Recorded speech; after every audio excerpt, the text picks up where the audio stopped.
ہو رہی ہے؟ وہ کیسی نگاہ ہوگی، کیسی نگاہ؟ میرے آقا فرماتے چچی لوگ کہتے ہیں کہ آنکھیں نہیں، میں کہتا ہوں اس جیسی کسی کی آنکھیں نہیں۔ اللہ اکبر۔ جیسے ہی حضور علیہ السلام کی گود میں سرکار مولائے کائنات پہنچے فوراً آنکھیں کھول دی۔ سبحان اللہ۔ اب آپ دیکھیں گود نبی کی، گود میں علی، میرے آقا علیہ السلام مولا علی کے چہرے کو دیکھیں، اور جیسے ہی مولا علی نے آنکھیں کھولی تو سرکار مولا علی کی نظر پڑی کہاں؟ ہم بھی گود میں بچے لیتے ہیں، جب ہماری نظر بچے کے چہرے پر ہو اور اس وقت اگر بچے کی آنکھیں بند ہو اور وہ آنکھیں کھولے تو اس کی پہلی نظر پڑتی کہاں ہے؟ اس گود والے کے چہرے پر پڑتی ہے۔ میرے نبی نے علی کو گود میں لیا، مولا علی نے آنکھیں کھولی تو سب سے پہلے نگاہوں کے سامنے چہرے مصطفیٰ تھا، چہرے مصطفیٰ تھا، چہرے مصطفیٰ تھا۔ اور جب اللہ اکبر گھٹی کی باری آئی تو مصطفیٰ جان رحمت صلی اللہ تعالیٰ علیہ وسلم نے اپنا مبارک لعاب دہن سرکار مولائے کائنات کے منہ میں گھٹی کے طور پر داخل فرمایا۔ سرکار مولائے کائنات سے پوچھا گیا آپ کعبے میں پیدا ہوئے، لوگ تو تڑپتے ہیں کہ کعبہ دیکھو، لوگ تو بلکتے ہیں کہ کعبے کا دیدار کرے، آپ پیدا کعبے میں ہوئے، کیا وجہ ہے کہ آپ نے پیدا ہونے کے بعد سب سے پہلے کعبہ نہیں دیکھا؟ مولا علی کہتے ہیں میرے دل کی تمنا یہ تھی کعبہ نہ دیکھوں، پہلے کعبے کا کعبہ اور یہی وجہ ہے میرے نبی نے فرمایا علی جب چہرہ تم نے سب سے پہلے ہمارا دیکھا ہے تو پھر تمہارے چہرے کو بھی عزت یہ دی جائے گی کہ جس طرح کعبہ دیکھنا عبادت ہے، قرآن دیکھنا عبادت ہے، اسی طریقے سے النظر الی وجہ علی کی عبادت، علی کا چہرہ دیکھنا بھی اللہ کی عبادت ہے۔ یہ سرکار مولائے کائنات ہے۔ آپ دیکھیں اس شام سے سرکار مولائے کائنات کی ولادت ہوئی، سبحان اللہ۔ اور پھر پرورش کے لیے میرے آقا علیہ الصلوۃ والسلام سرکار مولائے کائنات کو اپنے یہاں لے کر کے چلے گئے۔ اب آپ سوچو ایک چھوٹی عمر والے شہزادے کی کیا کیا ضرورتیں ہوتی ہیں۔ حضور علیہ السلام اپنے یہاں لے کر کے چلے گئے، گویا کہ سب سے پہلا لقمہ بھی اگر سرکار مولائے کائنات نے کھایا ہے تو مصطفیٰ جان رحمت کے ہاتھوں سے کھایا ہے۔ اور مولا علی خود فرماتے لوگوں اس شان سے مصطفیٰ جان رحمت نے میری تربیت فرمائی کہ میرے آقا صلی اللہ تعالیٰ علیہ وسلم مجھے اپنے سینے پر سلاتے ہیں، سبحان اللہ۔ کہ سرکار مولائے کائنات ہے، اس شان سے ان کی تربیت ہوئی، اس شان سے میرے آقا علیہ السلام نے سرکار مولائے کائنات کی پرورش فرمائی۔ وقت گزرتا رہا، وقت گزرتا رہا، میرے آقا علیہ السلام نے نام رکھا علی۔ کیا رکھا؟ علی۔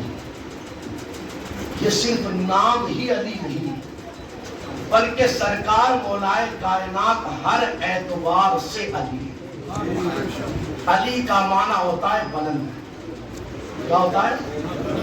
تو صرف نام کے اعتبار سے وہ علی نہیں، وہ ہر اعتبار سے بلند ہے۔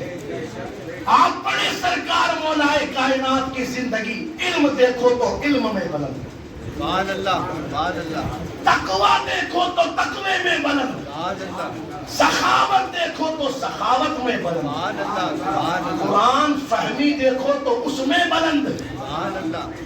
ہر اعتبار سے سرکار مولائے کائنات بلند ہے، سبحان اللہ۔ علم کیسا تھا؟ ایسے ہی میرے نبی نے نہیں کہا انا مدینۃ العلم وعلی بابها، میں علم کا شہر ہوں، علی اس کا دروازہ ہے۔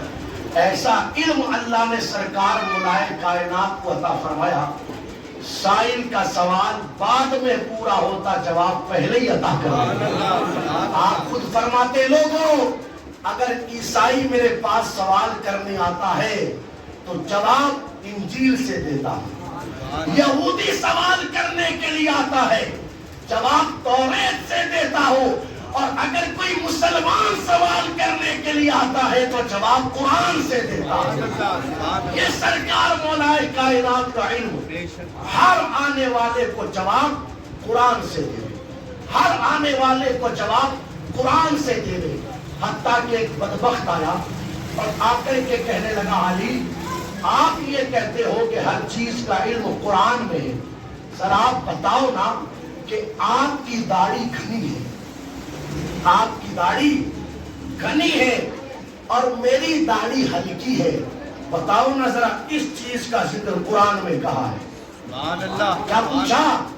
آپ کی داڑھی گھنی اور میری داڑھی ہلکی ہے، ذرا بتاؤ نا اس چیز کا ذکر قرآن میں کہاں ہے؟ تو سرکار مولا کائنات نے قرآن پڑھنا شروع کیا، وَالْبَلَدُ الطَّيِّبُ يَخْرُجُ نَبَاتُهُ بِإِذْنِ رَبِّهِ، یعنی جو زمین خوشگوار رہتی ہے اس پر سبزہ زیادہ اگتا ہے، اور جو زمین بنجر ہو جاتی ہے اس پر سبزہ زیادہ نہیں اگا کرتا۔ ایمان کی بنیاد پر میری زمین سرسبز و شاداب ہے، اور کفر کی بنیاد پر تیری زمین بنجر ہے۔ جب یہ جواب سنا تو خاموش ہو گیا۔ یہ سرکار مولائے کائنات جو کوئی جیسا سوال لے کر کے آئے فوراً جواب عطا کر دیا۔ سبحان اللہ، سبحان اللہ، آیا سبحان اللہ، کیا بات ہے۔ اور سوچنے لگا ایسا سوال کروں گا کہ وہ پھنس جائیں گے، ان سے جواب نہیں بن پائے گا۔ نماز عصر کا وقت تھا تو سوچا کہ پھنس جائیں گے تو ان کی نماز بھی رہ جائے گی اور ان کو کافی پریشانی کا سامنا کرنا پڑے گا۔ مگر وہ جانتا نہ تھا کہ جہاں پر نماز رہنے والی تھی وہاں پر حضور نے نہ رہنے دی۔ سبحان اللہ، سبحان اللہ، ڈوبے ہوئے سورج کو پلٹا کر کے ادا کروا دی۔ جہاں رہ جانے والی تھی وہاں پر حضور نے نہ رہنے دی۔ آیا اور آ کر کے کہنے لگا ایک سوال کرنا ہے آپ سے۔ سرکار مولا کائنات نے فرمایا پوچھ، کیا پوچھنا ہے؟ اس نے کہا سوال یہ ہے، کون سا جانور بچے دیتا ہے اور کون سا جانور انڈے دیتا ہے؟ سرکار مولائے کائنات نے فرمایا فہرست بڑی لمبی ہے، تجھے کس کس کا نام بتاؤں کس کس کا نام نہ بتاؤں؟ ضابطہ دے کر کے جاتا ہوں، بیٹھے بیٹھے یہاں پر تو حساب لگا کون سا بچے دیتا ہے کون سا انڈے دیتا ہے۔ اس نے کہا کون سا ضابطہ؟ مولائے کائنات کہتے ہیں جس جانور کے کان باہر ہوں گے وہ بچے دے گا، اور جس جانور کے کان اندر ہوں گے وہ انڈے دے گا۔ تو یہاں پر بیٹھ کر کے حساب لگا کہ کون سے جانور کے کان باہر ہے اور کون سے کے اندر ہے۔ میں نماز پڑھ کر کے آتا ہوں، جب نماز ادا کر کے سرکار مولائے کائنات پڑھتے تو اللہ اکبر انگلیوں کو دانتوں کے درمیان دبا کر کے حیران ہے، یار ایسا لگتا ہے یا تو کائنات کو علی کے سامنے بنایا گیا ہے یا پھر کائنات بنانے والے نے کائنات کا علم علی کو عطا کر دیا ہے۔ آخر بات کا ہے علی کہ تم سے جس چیز کے بارے میں سوال کیا جائے فوراً جواب عطا کر دیتے ہو۔ اب سرکار مولائے کائنات نے سوچا اس کو جواب کیسے دوں کہ بات اس کے سمجھ میں آ جاوے۔ آپ نے اس سے پوچھا بتا تیرے ہاتھ میں کتنی انگلیاں ہیں؟ اس نے کہا ایک میں 5۔ فرمایا دونوں میں کتنی ہے؟ اس نے کہا دونوں کی ملا کر کے 10 ہے۔ آپ نے پوچھا ہاتھ پاؤں میں کتنی ہے؟ اس نے کہا چاروں کی ملا کر کے 20 ہے۔ سرکار مولائے کائنات کہتے ہیں میں نے تجھ سے پوچھا ایک ہاتھ میں کتنی انگلیاں؟ تو نے 5 بتایا۔ میں نے پوچھا دونوں میں کتنی؟ تو نے 10 بتائی۔ آخر غور بھی نہیں کیا، آخر تو نے سوچا بھی نہیں اور فوراً بتا دیا کہ ہاتھوں میں 10 انگلیاں۔ آخر کیسے بتایا؟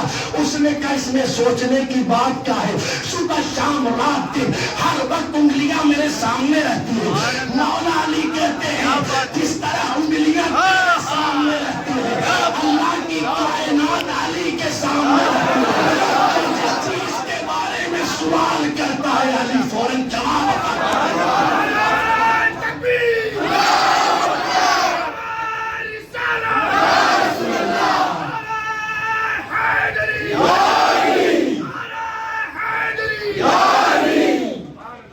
کیسا علم اللہ نے سرکار مولائے کائنات کو عطا کسی نے پوچھا سرکار مولائے کائنات سے یہ برکتیں ملی کہاں سے؟ سبحان اللہ. ارشاد فرماتے ہیں جب مصطفیٰ جان رحمت صلی اللہ تعالیٰ علیہ وسلم کے وصال کے بعد حضور علیہ السلام کو میں نے اپنے ہاتھوں سے غسل دیا. کیا کیا؟ غسل دیا. جب غسل سے میں فارغ ہو گیا تو میں نے دیکھا کہ پانی کے کچھ قطرات مصطفیٰ جان رحمت صلی اللہ علیہ وسلم کی مبارک آنکھوں کی پلکوں پر رہ گئے.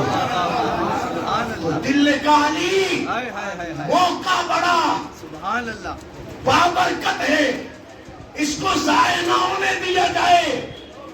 یہ مبارک پلکوں کا پانی کیوں نہ پی لیا جائے.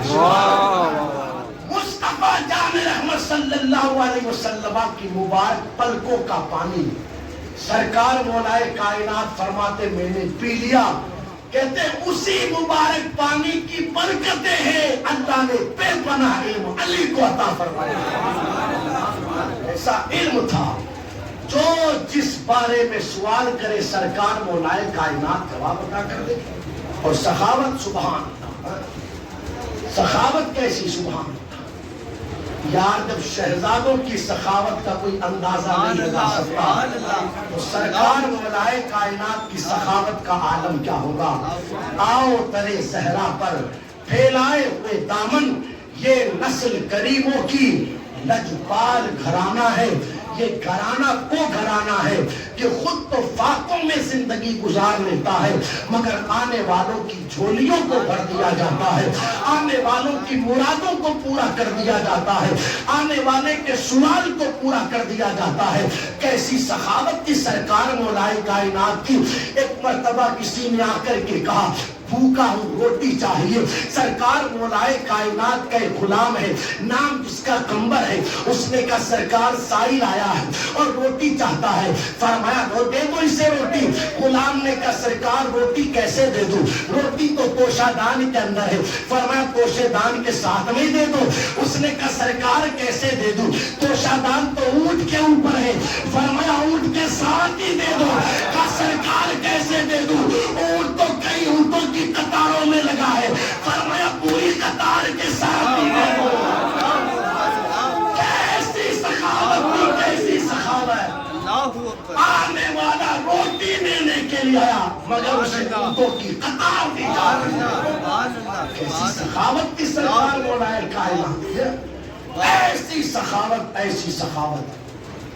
آنے والوں کا سوال پورا کیا، آنے والوں کی ضرورتوں کو پورا کیا جائے گا. اس گھرانے کی شان ہی بڑی نرالی ہے. میرے آقا علیہ السلام کی بارگاہ میں ایک شخص آیا اور اس نے عرض کیا رسول اللہ علیہ السلام بھوکا ہوں، پریشان حال ہوں، ضرورت پوری کی جائے. میرے نبی نے صحابہ سے فرمایا کون ہے جو اس کو پہننے کے لیے کپڑا دے گا. ایک صحابی کھڑے ہوئے عرض کرنے لگے یا رسول اللہ علیہ السلام میں دوں گا. میرے آقا علیہ السلام نے پھر فرمایا کون ہے جو اسے اپنے یہاں کھانا کھلائے گا. اب غربت کا دور، کیفیت یہ ہے کہ تین دن گزر جاوے مگر فاقوں پر فاقے، سارے خاموش. میرے آقا علیہ السلام نے ارشاد فرمایا سلمان فارسی سے کہ تم اسے لے کر کے جاؤ اور ذرا ازواج مطہرات کے یہاں پوچھ لو کہ کوئی مہمان آیا ہے اسے کھانا کھلایا جائے. جب حضرت سلمان فارسی لے کر کے گئے ہیں تو سب جگہ سے ایک ہی جواب. آج دو تین دن گزر گئے ہیں مگر ہمارے یہاں پر بھی کھانے کو کچھ نہیں. سلمان فارسی نے سوچا ساری جگہ سے تو ہو لیا، کیوں نہ سیدہ زہرا پاک کے دروازے پر بھی چلوں اور وہاں پر بھی دیکھ لوں کہ آخر کیفیت کیا ہے. جب سلمان فارسی اس آنے والے مہمان کو لے کر سیدہ فاطمہ زہرا رضی اللہ تعالیٰ عنہا کی چوکھٹ پر گئے ہیں اور کہا زہرا تمہارے بابا کا مہمان آیا ہے جو بھوکا ہے. سارے دروازوں پر جا کر کے آ گیا مگر کوئی جواب نہ ملا. سیدہ اسے کھانا کھلانا ہے. سیدہ فاطمہ زہرا نے کہا یہاں پر بھی بظاہر ہے تو کچھ نہیں، مگر آیا نبی کے دروازے پر مہمان ہے، نبی کے بیٹی کے دروازے پر مہمان ہے، اسے بھوکا تو نہیں جانے دیا جائے گا۔ سیدہ زہرا پاک نے اپنی مبارک چادر دی اور جہاں کا سلمان اسے لے جاؤ اور لے جا کر کے اسے فلاں یہودی کے ہاں گروی رکھ دو اور اس کے کھانے کا انتظام کرو۔ سیدہ زہرا پاک کی چادر لے کر جب سلمان فارسی اس کے یہاں پہنچے ہیں، سارے واقعے کے بارے میں معلومات کی اور سلمان فارسی نے اس کو بتایا ایسی ایسی بات ہے۔ سیدہ نے کہا آنے والے کا پیٹ بھرا جائے۔ اس یہودی نے کہا سودا بعد میں دیا جائے گا، پہلے کلمہ پڑھا کر کے اسلام میں داخل کروایا جائے گا، اس لیے کہ یہ کردار کسی اور کا نہیں ہو سکتا، نبی کے گھرانے والوں کا ہو سکتا۔